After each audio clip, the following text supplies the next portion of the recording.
Recently, WOWL students were able to speak with Acadian Archives Director Lise Pelletier to find out more about this wonderful facility. We have a mission to celebrate, preserve, disseminate the Acadian culture of the St. John Valley, be that in history, folklore, language, culture, arts, any kind of life form actually.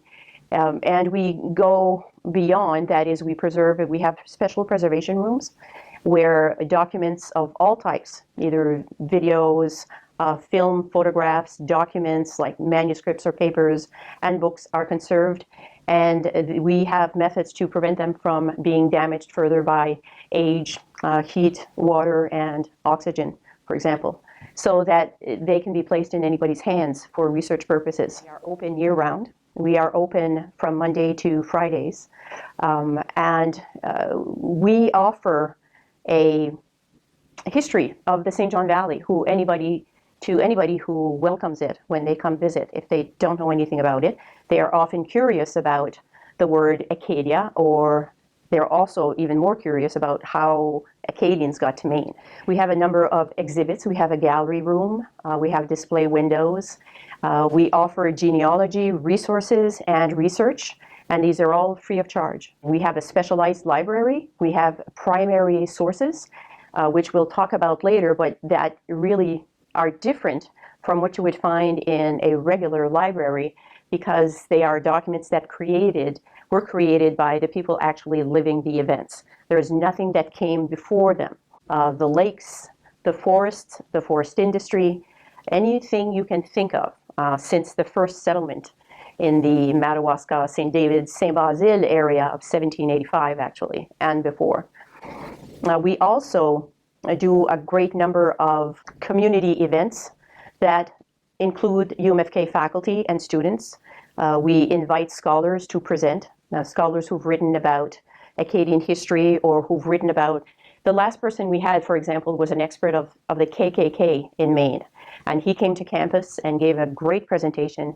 And then he met with individual groups, with faculty and their students. And that was extremely, extremely interesting.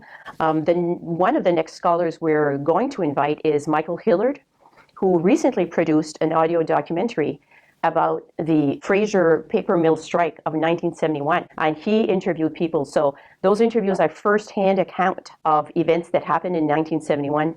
And it's just an amazing, amazing documentary. Everybody in the St. John Valley really, really has to listen to that and come and see him when he comes to our campus. We also provide research assistance for students and faculty looking to either do assignments or prepare for their classes. We have an Acadian treasure trunk that is full of pedagogical tools that are specialized for teachers who want to teach about Acadia, about Acadians of the St. John Valley, and about Franco-Americans in Maine, because those subjects are not covered by the main curriculum. We offer workshops.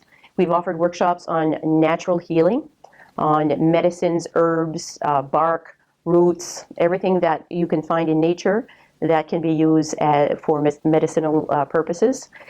We've also helped authors and researchers with specific research. For example, research about bootlegging in the St. John Valley, which was a very profitable trade during the Prohibition, especially given our proximity to the Canadian border, because it was not illegal in New Brunswick to have alcohol. And so there was a big network, with names that you associate with the mafia, the New York mafia or Chicago mafia, were prominent in this area during that time. So there are many, many stories that abound, and it has been researched quite extensively on the Canadian side in Quebec and New Brunswick, and the last part of the triangle is Maine, and that's something that we're going to start doing very, very soon.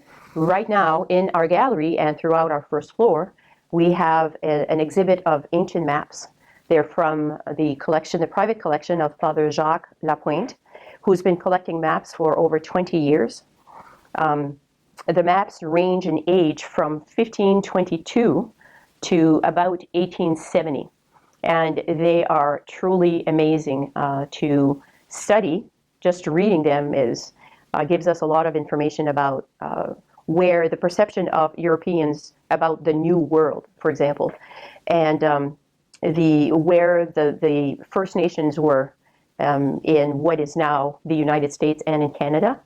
And particularly his collection focuses on the Atlantic coast.